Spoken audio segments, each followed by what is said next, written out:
Historias y relatos fantásticos. Este cuento parece que empieza por el final, porque siempre he oído cuentos que terminan así. Y comieron perdices y fueron felices. Pero aquí empezamos comiendo perdices porque así era la familia de Nicasio, humilde, sí, con lo justo, pero feliz por donde se la mire. Vivían en un rincón del Valle del Colca, donde las chacras reverdecen con el rocío, donde los cerros parecen dormidos al mediodía, y donde los hijos todavía le dicen papá y mamá con respeto y cariño. Nicasio era agricultor, como casi todos en el pueblo, pero además tenía un oficio de manos finas y paciencia larga. Era hojalatero. No era un trabajo que diera plata todos los días, a veces pasaban semanas, a veces meses, sin que nadie lo llamara. Pero cuando una olla rajada o una tetera golpeada le llegaban, las recibía como si fueran tesoros. Les quitaba el óxido, les enderezaba el cuerpo y les daba vida. Y tal vez mucho mejor que antes. Él vivía con su esposa, doña Dominga, una mujer de paso firme, de mirada buena, que sabía cocinar, rezar, reír y reclamar, todo en su justa medida. Juntos habían criado 3 hijos, Lucio y Emiliano, los mayorcitos, serios y trabajadores, y la más pequeña, Rosita, que parecía hecha del sol. Tierna, curiosa, chispeante, como quien nació para alegrar la casa. Esa casa hecha de barro, piedra y amor. No tenían lujos ni adornos, pero sí tenían lo esencial. Una mesa compartida, un silencio que no pesaba y una risa que nacía aunque no hubiera carne ni pan fresco. ¡Ah, qué familia esa! Si el cuento acabara aquí, bastaría decir: y comieron perdices. Pero no, porque los cuentos verdaderos no terminan cuando todo es alegría. Los verdaderos cuentos empiezan justo ahí, cuando todo está en su sitio y algo comienza a moverse. El hojalatero. Cuento andino.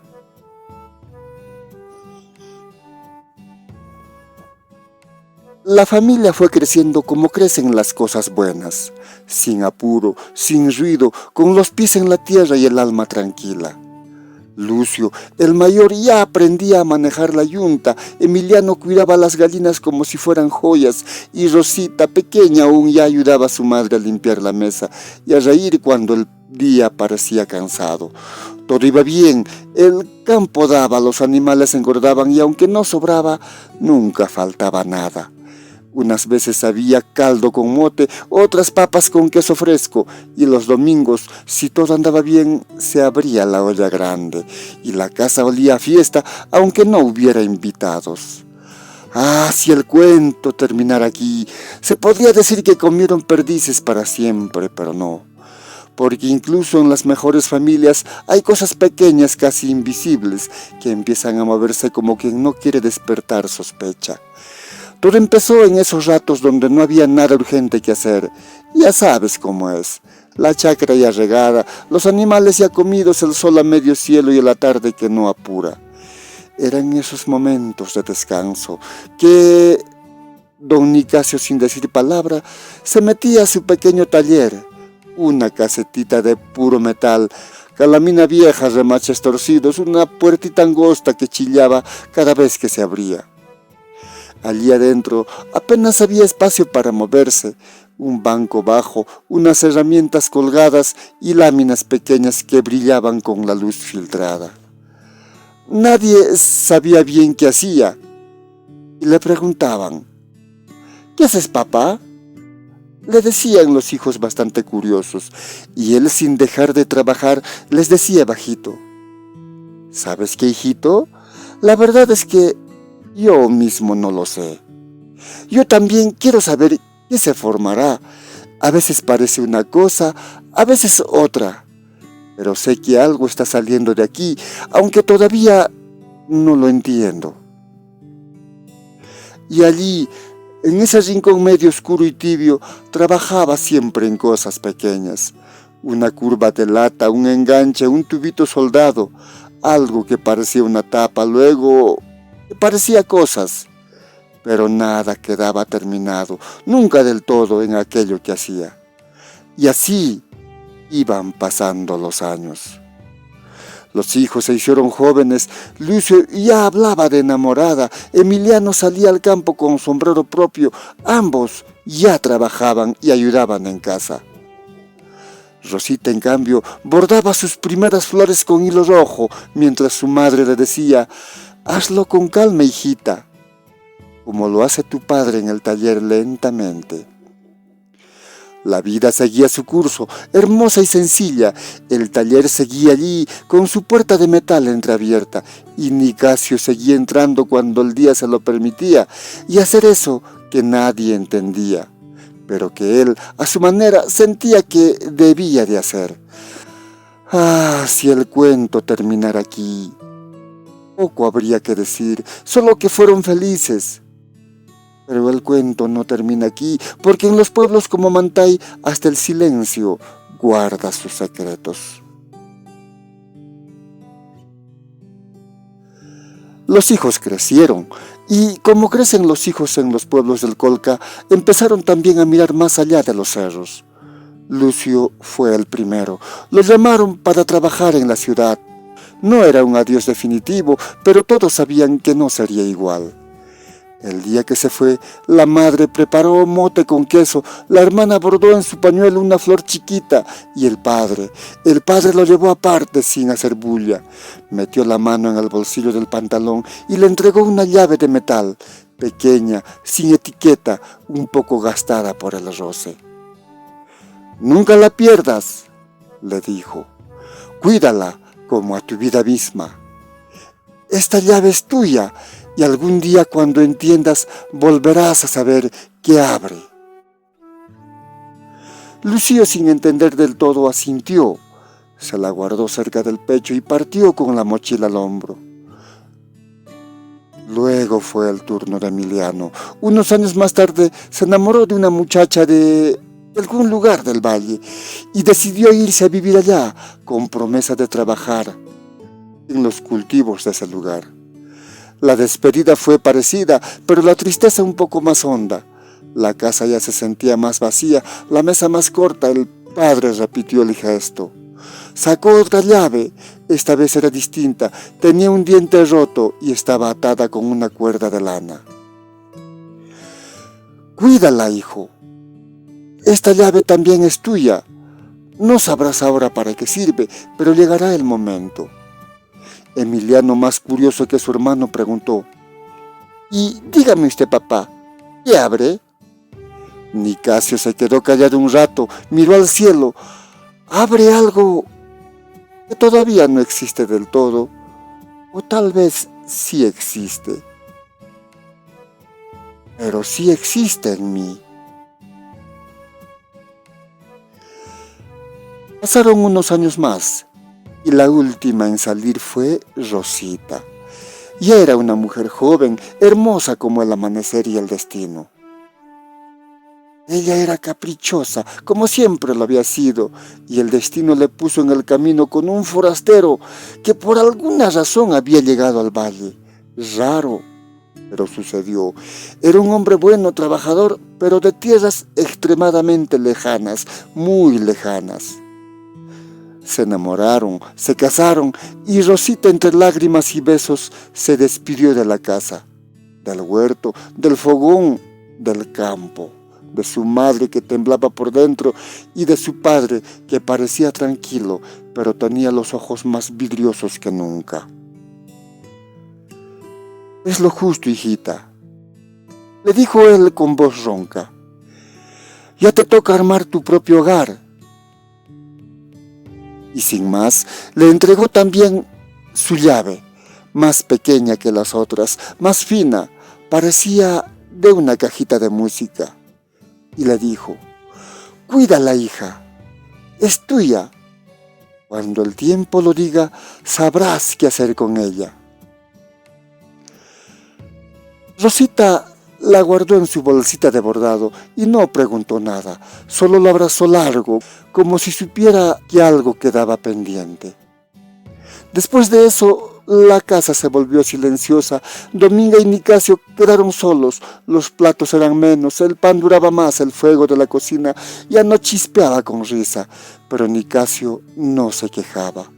Solo salía cada tanto y entraba en su taller de metal, como siempre, a martillar, a soldar, a cortar piezas diminutas con precisión de relojero. ¿Y qué haces ahí, Nicasio?, preguntaba Dominga desde la puerta de vez en cuando, y él, como siempre, sonreía apenas. Algo que tal vez algún día sirva para juntar lo que ahora está separado. Ah, si el cuento terminara aquí, ya tendríamos un final con nudos en la garganta. Pero no, porque todavía faltaba que alguien algún día volviera.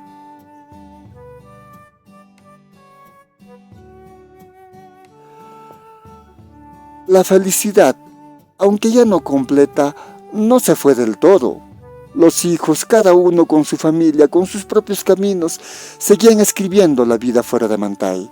Pero Mantay seguía latiendo en ellos. Lucio, el mayor, estaba en la ciudad y ya no usaba sombrero ni chalina, vestía ropa que parecía de otro mundo y hablaba con palabras que a veces ni su padre ni su madre entendían. Nuevos acentos, nuevas formas de hablar, nuevas palabras. Pero a pesar de eso, él volvía con mucho cariño, no mucho, no siempre, tal vez 2 veces al año, pero cuando lo hacía, traía cosas para todos y una sonrisa tímida que decía: no los he olvidado. Emiliano, el segundo, era el más cercano, vivía solo a unos pueblos cerca del lugar, en el mismo valle. Y subía a Mantay, y con frecuencia, a veces para ayudar en la chacra, otras solo para sentarse en la cocina y tomar mate. ¿Y papá sigue en su taller?, preguntaba siempre. Sigue, respondía Dominga. Ese lugar es su segundo corazón.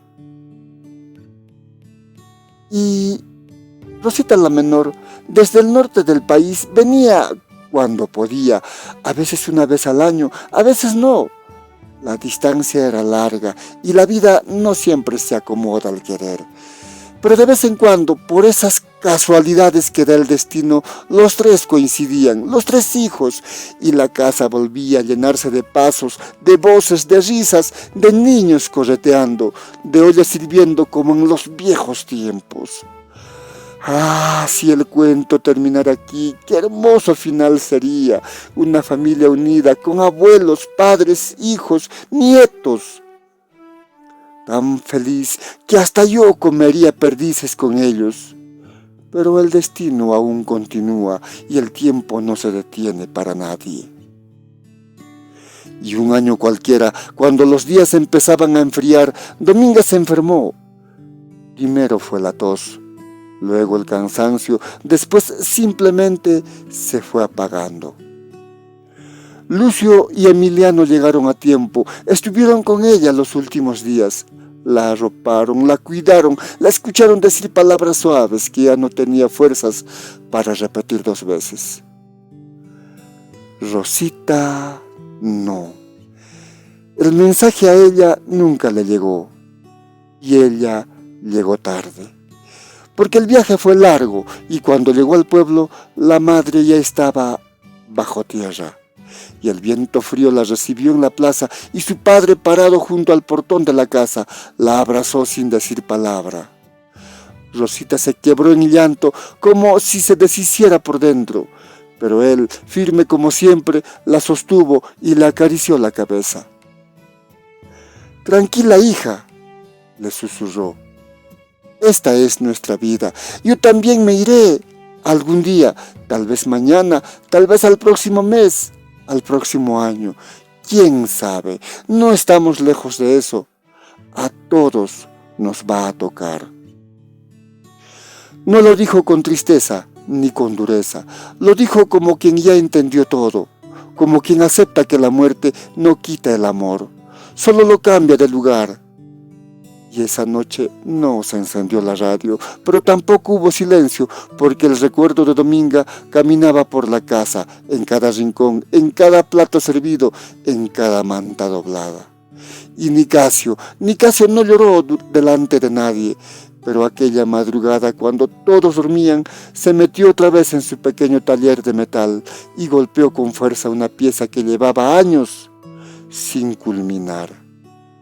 No era por rabia, era por algo más hondo, algo que todavía se estaba formando. Ah, si el cuento terminara aquí, tendríamos una historia de amor y una despedida digna. Pero aún no, porque aún faltaba que las llaves hablaran.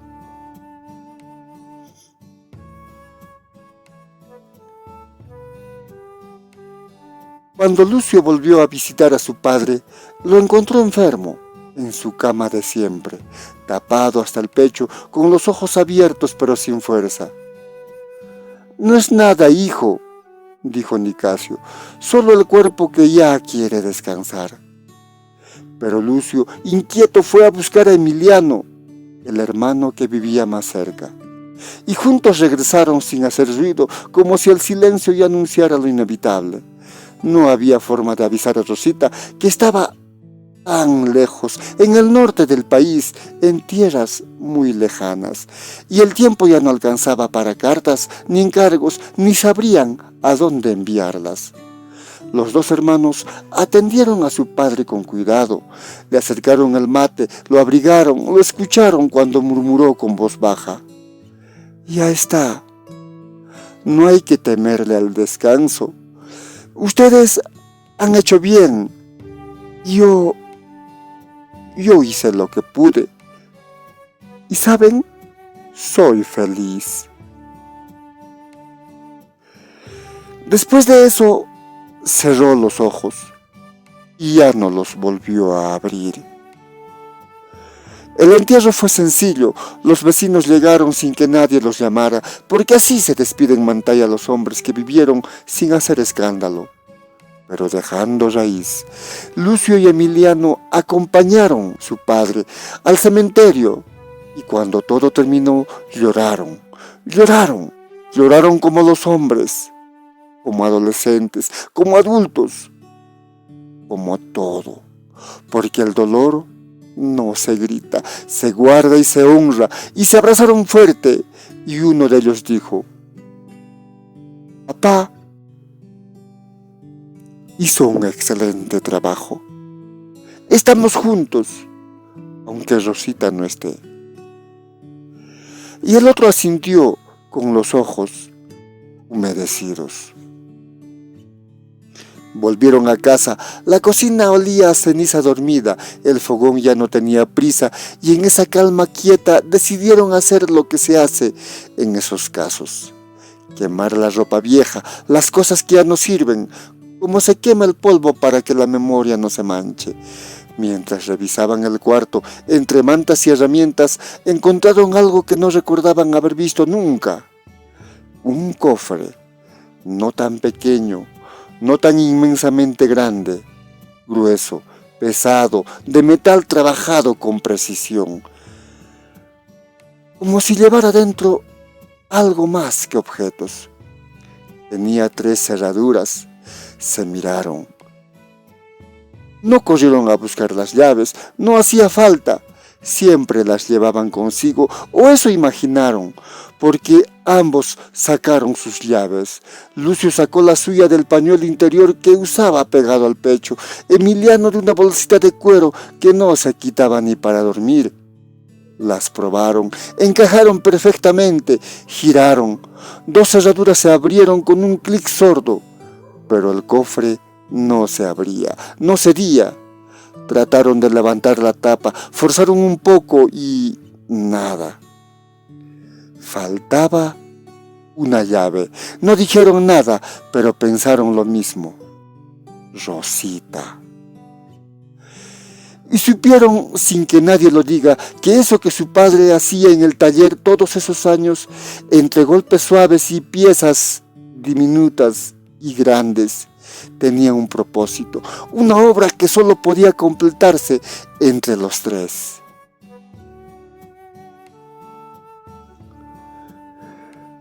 «Debe de haber dinero», dijo Lucio mirando el cofre. «Sí, debe de haber mucho», dijo Emiliano. «Papá fue terco, sí, nunca nos dijo nada de esto. Pero esto, tantos años de trabajo, no creo que lo haya hecho por simple gusto». Buscaron un combo, una piedra, un fierro grueso. Le agarraron a golpes, golpes fuertes, secos, uno, otro y otro más. El cofre ni se inmutaba. Esto no lo hizo en un día, ni en un mes. Esto fue hecho en años para que sea infranqueable. Así pensaban ellos.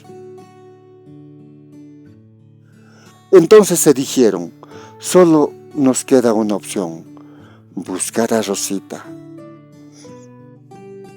Vendieron las reses que aún tenía su padre y con ese dinero tomaron un vehículo desde el pueblo que los llevaría hasta la ciudad.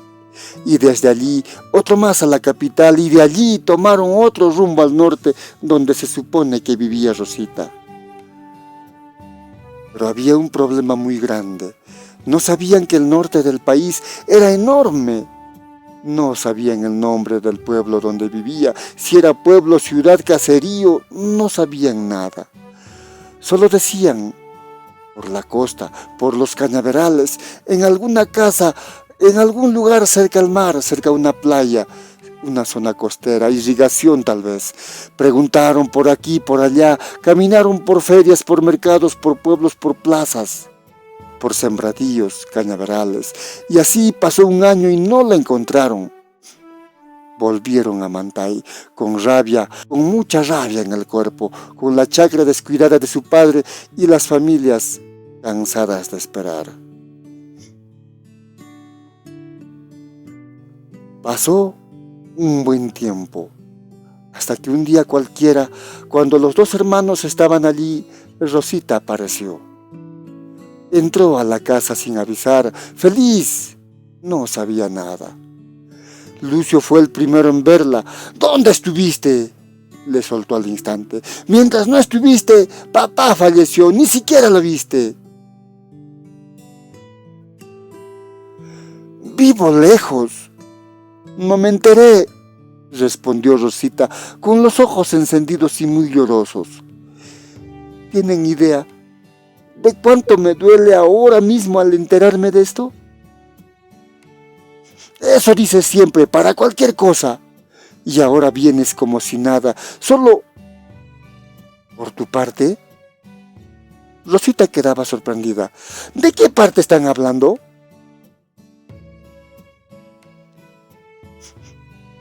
¿Sabes? Nosotros estuvimos aquí, atendiendo a papá, cuidándolo, hasta que se fue, pero tú no estuviste. No estuviste. Ella furiosa respondió, ¿saben? Todos tenemos una vida.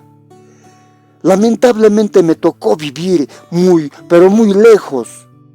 No tenemos cómo comunicarnos. ¿Cómo podría saber?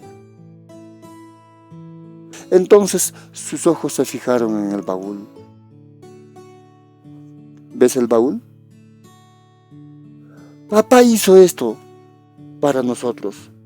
De seguro que también tienes una llave. Rosita se sorprendió. Entonces sacó su llave. Entonces los tres miraban el baúl. Ahora ya estaban las tres llaves juntas. Miraron el baúl y casi automáticamente pusieron la llave, los tres al mismo tiempo. Y mientras insertaban las llaves, Emiliano dijo, «A mí me toca más de lo que hay aquí adentro». Rosita respondió furiosa, «Yo mandé mucho más dinero que nadie, papá». Y Lucio dijo, «Yo fui». el que más tiempo lo atendió a papá. Aquí, en los sembradíos, en los regadíos, en las cosechas, mientras ustedes estaban fuera. Y la discusión fue otra vez muy fuerte, fuerte entre ellos, como si la amistad se hubiera roto, como si los hermanos hubieran dejado de quererse, hubieran dejado de amarse. Y las 3 llaves quedaron insertadas.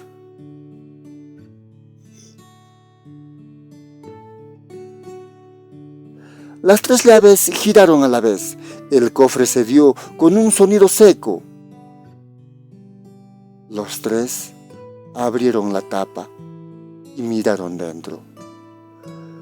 Dentro no había oro ni secretos, solo una única hoja doblada con cuidado, un papel sencillo, sin firma, escrito con la letra temblorosa de su padre. Decía: gracias por quererse tanto. Nadie habló, nadie lloró, pero por dentro algo se rompió y algo se curó al mismo tiempo. Y esas breves letras fueron la última lección que ese padre dejó a sus hijos. ¡Ah, qué pena terminar este cuento! ¡Qué pena terminarlo así! ¡Qué decepción hubiera sentido ese padre si sus hijos se hubieran querido pelear por un supuesto dinero que nunca hubo!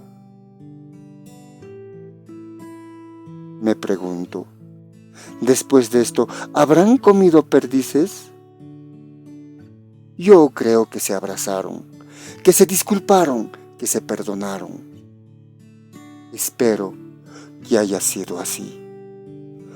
¡Ah, el dinero! Lo más sucio que pueda haber, lo que puede torcer una mano, lo que puede lastimar vidas, pero lo que todos añoran.